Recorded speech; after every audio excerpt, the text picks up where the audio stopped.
তোমায় আমি রাখবো সেখানে, যেখানে আছে আমার বিশ্বাসে বাঁধা ঘর। আমি যদি তোমার না হই, তো আর কারো হতে পারবো না। কে জানে এই হাওয়া আমায় নিয়ে যায় কোথায়। না তুমি জানো, আর না আমি। তোমায় রেখে যাওয়া সেই স্মৃতিগুলো কে জানে কতদিন আমার সাথে চলে। তোমার স্মৃতিতেই তো আমার ভোর হয়, বিকেল কাটে, আর ঋতুরও পরিবর্তন হয়। খেয়ালি এই শহরে আমার তুমি ছিলে বলে আমার মনে প্রদীপের মতো আলো জ্বলেছে। উফ, দিলেন তো সব নষ্ট করে। ট্রেনে উঠেছেন নাকি ঠেলা গাড়ি ঠেলছেন? এমন করে গায়ের ওপর এসে পড়ার মানে কি?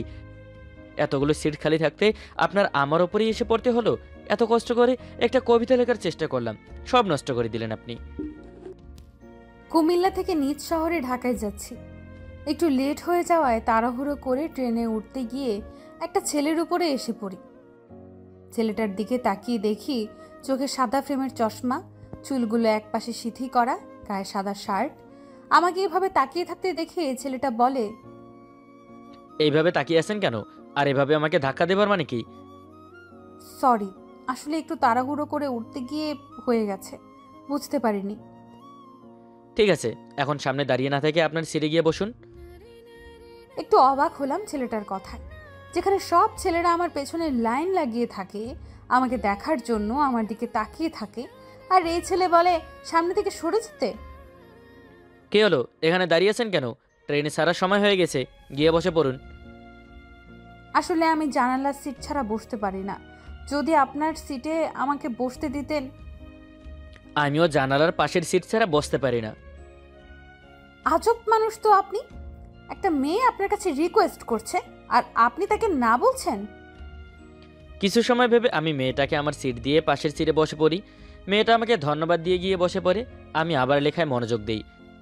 চলুন এবার আমার পরিচয়টা দেই। আমি আদিল চৌধুরী, আব্বু আয়ান চৌধুরী। আমার আম্মু 1 বছর আগে ক্যান্সার আক্রান্ত হয়ে মারা যায়। লেখাপড়া শেষ করে একটা কোম্পানিতে জব করছি। বন্ধুর বিয়ের জন্য নিজ শহর কুমিল্লা থেকে ঢাকা যাচ্ছি, এর মধ্যে ট্রেন ছেড়ে দেয়। আমি ছেলেটার দিকে তাকিয়ে দেখি নোটবুকে কিছু লিখছে। ছেলেটা এমন কেন? পাশে আমার মতো এত সুন্দর একটা মেয়ে দাঁড়িয়ে আছে, অথচ আমার দিকে একবার তাকাচ্ছেও না। এই ছেলের ক্লাস তো নিতেই হবে। তার আগে চলুন পরিচয়টা দিয়ে দেই। আমি নাদিয়া তালুকদার, আব্বু রুহুল আমিন তালুকদার, বড় বোন নাদিরা নোয়াব ফয়জুন্নেসা সরকারি কলেজে কুমিল্লায় মাস্টার্স পড়ছি। বাকিটা গল্পেই জানতে পারবেন। আমি ছেলেটার দিকে তাকিয়ে বলি, আপনি কোথায় যাচ্ছেন? ঢাকায় এক বন্ধুর বিয়েতে। আপনি? আমিও ঢাকা যাচ্ছি, তবে নিজের আপন বোনের বিয়েতে। ঠিক বুঝলাম না। আপনার বোন ঢাকায় থাকে, আপনি কুমিল্লা থেকে যাচ্ছেন, বেড়াতে এসেছিলেন এখানে? না, আমি এখানে লেখাপড়া করি ফুপির বাসায় থেকে। ঢাকায় এত ভালো ভালো কলেজ থাকতে এখানে পড়তে এসেছেন, কোনো কারণ আছে নাকি? হুম, তা তো আছে। আচ্ছা, আপনার নাম কি? আমার নাম আদিল। আর আপনার নাম? আমি নাদিয়া। তা কি করেন আপনি? লেখাপড়া শেষ করে জব করছি। আচ্ছা, কি কারণে ঢাকায় এত ভালো ভালো কলেজ থাকতে এখানে আসার জানতে পারি? আমাদের বাসার পাশেই একটা ছেলের নাম রুদ্র আমাকে খুব বিরক্ত করত, তুলে নিয়ে যাবার হুমকিও দিয়েছিল। তাই আব্বু এখানে পাঠিয়ে দেয়। ও আচ্ছা, এখন কোনো সমস্যা হবে না। বেশি দিন থাকবো না, আপুর বিয়ে শেষ হলে আবার ব্যাক করব। ও আচ্ছা, গুড। বলে আমি আবার লেখায় মনোযোগ দেই। নাদিয়া আমার দিকে তাকিয়ে বলে, আপনি কি কবিতাও লিখেন নাকি? এই মাঝে মাঝে আর কি। আমার কবিতা পড়তে খুব ভালো লাগে। আপনার ডায়েরিটা একটু দেবেন, আমি পড়ব। আমি ঠিক আছে বলে নাদিয়ার দিকে ডায়েরিটা দিতেই নাদিয়া পড়তে থাকে। আমি ডায়েরিটা নিয়ে পড়তে থাকি। প্রথম কবিতাটা ছিল এমন: আমার লেখা সব কবিতায় তোমার কথাই বলি, আমার গানের শব্দমালায় তোমারই সুর তুলি, নয়ন আমার জলে ভাসে যখন থাকো দূরে, হাজার সুখের পায়রা উড়ে আসো যখন ফিরে, তুমি আমার সব, আমার সুখের ভুবন জুড়ে, তোমার অনুভব কবিতা পড়ে আমি আদিলকে বলি। বাহ, খুব ভালো লিখেন তো আপনি। এই কোনো রকম আর কি। আমাকে একটা শোনাবেন আপনি এখন? ডায়েরিতে আরও আছে, দেখুন। যারা লিখে তারা সুন্দর করে ফুটিয়ে তুলতে পারে, আপনি পড়ে শোনান একটা। আমি মুচকি এসে ডায়েরি নিয়ে পড়তে থাকি। সুন্দরীরা করতে পারে কত বাহানা, যে করে সৃষ্টি সেই হয়তো জানে না। আমি তো সাধারণ মানুষ, কি করে জানবো তাহা? কখন রেগে যাওয়া, কখন কিছু বলে অকারণে হাসা, কেউ কি করে বাঁচে এদের হাত থেকে? পচা হয়েছে। এটা কবিতা নাকি মেয়েদের পচানো হলো? আপনার যা মনে হয়, আমার মাথায় যা এসেছে তাই লিখেছি। এমন কিছু না লিখে ভালো কিছু লিখেন, কাজে দিবে। বুঝেছেন? বুঝেছি মিস। এরপর দুজনের মাঝে নীরবতা। এরপর মাঝে মাঝে টুকটাক গল্প করতে করতে কয়েক ঘন্টা পর ঢাকা কমলাপুর রেল স্টেশনে এসে ট্রেন থামে। ট্রেন থেকে নামতেই নাদিয়া বলে, আচ্ছা, আমাদের কি আবার দেখা হবে? যদি ভাগ্যে থাকে তাহলে হতেও পারে। আচ্ছা, এখন আসি। ইফ ইউ ডোন্ট মাইন্ড, আপনার মোবাইল নাম্বারটা দেওয়া যাবে? 0164 বলে আমি সেখান থেকে একটা সিএনজি স্টেশনে দাঁড়িয়ে সুমনকে কল করি। কিরে, কোথায় তুই? আমি তো স্টেশনের ভিতরে, তুই কোথায়? আমি সিএনজি স্টেশনে। আর তুই ওখানে কি করছিস? আচ্ছা, তুই একটু অপেক্ষা কর, আমি আসছি। কল কেটে আশেপাশে তাকাচ্ছি, এর মধ্যে সুমন চলে আসি। দুই বন্ধু একে অপরকে জড়িয়ে ধরে কুশল বিনিময় করি। এরপর সিএনজি করে সুমনের বাসায় চলে আসি।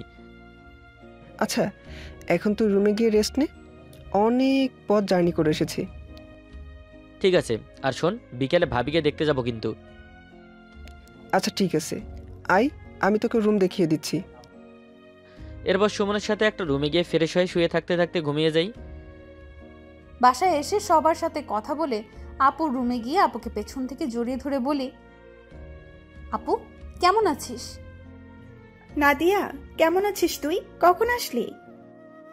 আমি খুব ভালো আছি। দুলাভাইকে পেয়ে আমাকে ভুলেই গেছিস। আমি কি আমার বোনকে ভুলে যেতে পারি?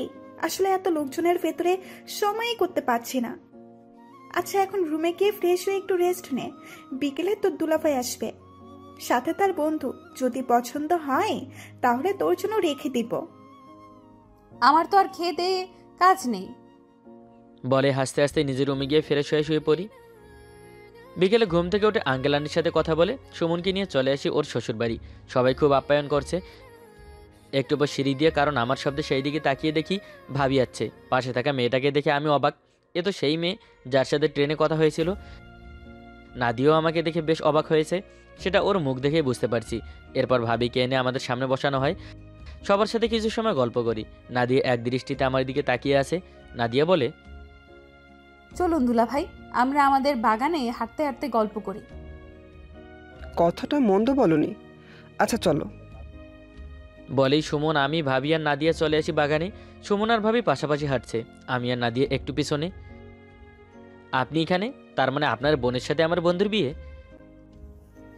তাই তো দেখছি। আপনি এখন সম্পর্কে আমার বেয়াই হয়ে গেলেন। তা তো হলাম। আমি কিন্তু বেশ অবাক হয়েছি আপনাকে এখানে দেখে। আমিও কম অবাক হইনি। আমাদের ভাগ্যে আবার দেখা হওয়াটা লেখা ছিল, তাই হয়তো। আচ্ছা চলুন ওদের কাছে যাই। 2 দিন পর ওদের বিয়ে হবে, একটু একা থাকতে দিন। আর আপনার কি আমার সাথে কথা বলতে বোরিং লাগছে? না, বোরিং লাগবে কেন? এত সুন্দর বিয়ানের সাথে কথা বলতে কারোই বোরিং লাগবে না, বুঝছেন? যাক, অবশেষে আপনার মুখ থেকে শুনলাম আমি সুন্দর। কেন, আমার মুখ থেকে শোনার জন্য কি অপেক্ষা করছিলেন নাকি? অনেকটা ওই রকমই। আচ্ছা, আপনি কতদিন থাকবেন ঢাকা? বিয়ের 2 দিন পর চলে যাব। অফিস থেকে 7 দিনের ছুটি এনেছি। তাহলে যাবার সময় আমাকে সাথে করে নিয়ে যাবেন। ঠিক আছে, যাব। আরও কিছু সময় নাদিয়াদের বাসায় থেকে চলে আসি সুমনদের বাসায়। রাতে খাবার খেয়ে সুমনের সাথে কিছু সময় গল্প করে রুমে এসে শুয়ে আছি। হঠাৎ মোবাইলটা বেজে ওঠে। মোবাইল হাতে নিয়ে দেখি আননোন নাম্বার। কল রিসিভ করতেই মেয়েলি কণ্ঠে বলে, কি করছেন? রাতের খাবার খেয়েছেন? আপনি মনে হয় রং নাম্বারে কল করেছেন, ভালো করে নাম্বার দেখুন। আমি ঠিক নাম্বারেই কল করেছি মিস্টার আদিল। আপনি কি নাদিয়া বলছেন নাকি? চিনতে এত সময় লাগলো কেন? আমি তো আপনার নাম্বার চিনি না, তাই। আচ্ছা যাই হোক, আমি শুয়ে আছি। আর ডিনার হয়েছে। আপনি কি করছেন? আপনার ডিনার হয়েছে? হয়েছে। আর আমিও শুয়েছি। আচ্ছা, কাল বিকালে ফ্রি আছেন? কেন বলুন তো? অনেকদিন পর এখানে আসলাম, তাই ভাবছি কাল ঘুরতে যাব। আপনি কি যাবেন আমার সাথে? আচ্ছা, তাহলে বিকেল 4টায় আমি আপনাদের বাসা থেকে একটু দূরে একটা দোকান আছে, সেখানে থাকবো। তবে আপনাকে তবে আপনাকে শাড়ি পরে আসতে হবে। ঠিক আছে, তাই হবে। আরও কিছু সময় কথা বলে কল কেটে ঘুমিয়ে পড়ি। পরের দিন সকালে ঘুম থেকে উঠে সবার সাথে নাস্তা করে সুমন আর আমি ছাদে দাঁড়িয়ে আছি। সুমন বলে, কিরে, আমার শালিকে তোর পছন্দ হয়েছে মনে হচ্ছে। তোর এমনটা মনে হবার কারণ কি জানতে পারি? না, তোকে তো কখনো কোনো মেয়ের সাথে কথা বলতে দেখিনি, কিন্তু আমার শালির সাথে কি এত সুন্দর করে হেসে হেসে কথা বলছিলি কাল? কাল দেখছিলাম তো। অনেকটা ওইরকমই বলতে পারিস। ট্রেনে আমাদের প্রথম দেখা হয়েছে, এরপর থেকেই কেন জানি নাদিয়াকে নিয়ে ভাবতে ভালো লাগে। তার মানে তুই প্রেমে পড়ছিস? তা বলছিস কবে? আগে তো দেখি নাদিয়া আমাকে নিয়ে ভাবে কি না, তারপর ঠিক করব বলবো কি না। আরও কিছু সময় দুজনে গল্প করে নিচে চলে আসি। বিকেলে একটা পাঞ্জাবি পরে বাসা থেকে বের হয়ে দোকানের কাছে আসতেই দেখি একটা ছেলে নাদিয়ার হাত ধরে টানাটানি করছে। কাছে গিয়ে পেছন থেকে ছেলেটাকে লাথি মারতেই ছেলেটা নাদিয়াকে ছেড়ে দিয়ে দূরে গিয়ে পড়ে। নাদিয়া আমার কাছে এসে আমাকে জড়িয়ে ধরে কান্না করতে করতে বলে, আপনাকে বলেছিলাম না, একটা ছেলের জন্য আমি ফুপির বাসায় চলে গেছি। এইটাই সেই ছেলে, এখনও সেই আগের মতোই গুন্ডামি করছে। আপনি এখানে দাঁড়ান, আমি দেখছি। বলে ছেলেটার কাছে গিয়ে ইচ্ছে মতো মারতে থাকি। আদিল ছেলেটাকে মারতে আধমরা করে ফেলেছে।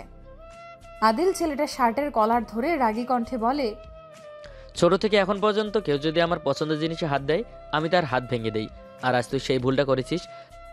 আজকের পর নাদিয়ার আশেপাশে যদি তোকে দেখি তবে জানে মেরে ফেলবো। আমি আদিলের কথা শুনে অবাক হলাম। তার মানে আমি যেমন আদিলকে ভালোবাসি, আদিলও আমাকে ভালোবাসে। এটা ভেবেই ঠোঁটের কোণে হাসি ফুটে ওঠে। আমি ছেলেটাকে ছেড়ে দিয়ে নাদিয়াকে নিয়ে একটা রিকশায় উঠে একটা পার্কে চলে আসি। একটা বেঞ্চে দুজনে বসে আছি। নাদিয়া বলে, আপনার পছন্দের জিনিসে কেউ হাত দিলে আপনি তার হাত ভেঙে দেন, আর ছেলেটা আমার হাত ধরায় তাকে মারতে মারতে বললেন ও ভুল করেছে আমার গায়ে হাত দিয়ে। তার মানে আপনি আমাকে পছন্দ করেন? এখন তোমাকে দেখে আমার শ্বাস চলবে। রাতগুলো এখন তোমাকে না ভাবলে কাটতে চায় না। আমি কখন কিভাবে তোমার হয়ে গেছি আমি জানি না। এর আগে কখনো কোনো মেয়েকে দেখে আমার এমনটা হয়নি। I love you Nadia. Nadia আমাকে শক্ত করে জড়িয়ে ধরে বলে, আমার এই জীবনটা আজ থেকে তোমার নামেই লিখে দিলাম। আমার সবটুকু ভালোবাসা তোমাকেই দিয়ে দিলাম। ভালো তো তোমাকে বেসে ফেলেছি সেই প্রথম দিন, যেদিন ট্রেনে তোমাকে দেখেছি সেদিনই। I love you too Adil. দুজন দুজনকে শক্ত করে জড়িয়ে ধরি। শুরু হয় আমাদের ভালোবাসার গল্প। আরও কিছু সময় দুজনে একসাথে ঘোরাঘুরি করে নাদিয়াকে ওর বাসায় দিয়ে আমি সুমনের বাসায় চলে আসি। আমি বাসায় আসতেই আপু আমাকে বলে, কিরে, আমার দেবরের সাথে প্রেমটা হয়েই গেল? তোমাকে কে বললো আপু এই কথা? কে বলবে আবার? তো দুলাভাই আদিল ভাই সুমনকে বলেছে, সুমন আমাকে। সুমনের থেকে শুনেছি আদিল ভাই খুব ভালো। আমি তোর পাশে আছি, চালিয়ে যা। আমি আপুকে জড়িয়ে ধরে গালে চুমু দিয়ে রুমে চলে যাই। দেখতে দেখতে চলে আসে আপুর গায়ে হলুদের দিন। মেয়ের বাড়ি থেকে গায়ে হলুদের জন্য নাদিয়া আর কিছু মেয়ে আর কিছু গুরুজন আসছে। নাদিয়া আমার কাছে এসে বলে, মেয়েদের সাথে খুব মজা করা হচ্ছে তাই না? তোমার দুলাভাইকে গিয়ে জিজ্ঞেস করো আমি কোনো মেয়ের সাথে কথা বলেছি নাকি। দুলাভাইকে জিজ্ঞেস করতে হবে না, আমি জানি আমার জান কোনো মেয়ের সাথে কথা বলবে না আমি ছাড়া। তাহলে কেন বললে? একটু বাজিয়ে দেখছিলাম। এরপর দেখতে দেখতে গায়ে হলুদের অনুষ্ঠান, বিয়ের অনুষ্ঠান সব শেষ হয়ে যায়। ভাবিকে নিয়ে চলে যাব, কিন্তু নাদিয়াকে কোথাও দেখছি না। আমি সুমনকে আসছি বলে নাদিয়াকে খুঁজতে খুঁজতে বাগানের দিকে এসে দেখি বেড়া উল্টো পাশ ফিরে দাঁড়িয়ে আছে, আর একটু পর্বত চোখের পানি মুছছে। আমি কাছে গিয়ে কাঁধে হাত রাখতেই আমার দিকে ঘুরে শব্দ করে কান্না করে দেয়। এই কি হলো, কান্না করছো কেন? শুধু মেয়েদের জন্য কেন এই নিয়ম করা হয়েছে বলতে পারো? এতগুলো দিন যাদের সাথে থাকলো আজ তাকেই ছেড়ে চলে যেতে হচ্ছে আপুকে। আমার খুব কষ্ট হচ্ছে আপু চলে যাবে বলে। এই নিয়ম কেন করা হয়েছে তা আমিও জানি না, তবে তুমি চাইলেও তো এই নিয়ম চেঞ্জ করতে পারবে না। আর কিছুদিন পর তুমিও তো আমার বউ হয়ে আমার ঘরে চলে যাবে, তাই না? যে এই নিয়মটা করেছে না, তাকে যদি সামনে পেতাম তাহলে আমি কি যে করতাম। আচ্ছা, যখন পাবে তখন দেখা যাবে। এখন চলো, আমাদের যেতে হবে। এরপর নাদিয়াকে নিয়ে চলে আসি সবার কাছে। নাদিয়া ভাবিকে জড়িয়ে ধরে কান্না করছে, ভাবিও নাদিয়াকে জড়িয়ে ধরে কান্না করছে। কিছু সময় পর ভাবিকে নিয়ে চলে আসি বাসায়। এভাবেই কেটে যায় আরও 2 দিন। এর মধ্যেই নাদিয়ার বাসার সবাই আমাদের সম্পর্কের কথা জেনে গেছে। আমি আব্বুকে কল করে সব জানাই। এরপর আব্বু এসে নাদিয়ার পরিবারের সাথে কথা বলে আমাদের বিয়ে ঠিক করে। সবাই খুব খুশি আমাদের সম্পর্কে। কাল চলে যাব কুমিল্লা। সবাই চায় এখন আর আমার নাদিয়ার কাবিন করে রাখতে। আমরাও না করিনি। পরের দিন আমাদের কাবিন হয়ে যায়। আমার ছুরি শেষ হয়ে যাওয়ায় সেদিন বিকেলে আমরা কুমিল্লা ব্যাক করি। আসার সময় ভাবি আমাকে বলে, এখন থেকে আর ওর চিন্তা করতে হবে না ভাবি। আজ থেকে নাদিয়াকে সারা জীবন দেখে রাখার দায়িত্ব আমার। আর আপনি আমার বন্ধুর খেয়াল রাখবেন। আমি আবার ছুটি পেলে নাদিয়াকে নিয়ে চলে আসব। সাবধানে যাবি, আর বাসায় পৌঁছে আমাকে কল করবি। করব। তুইও ভাবির খেয়াল রাখিস। আচ্ছা এখন। ভালো থেকো আপু। আর আমরা খুব তাড়াতাড়ি আবার এখানে আসব।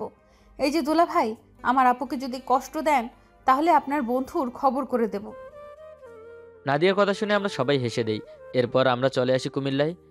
আমি নাদিয়াকে আমার রুমে নিয়ে গিয়ে ফ্রেশ হয়ে আসতে বলি।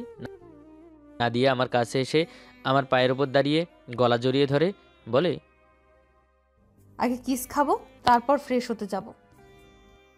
আপাতত বিদায় নেন। আমরাও বিদায় নিচ্ছি। ধন্যবাদ।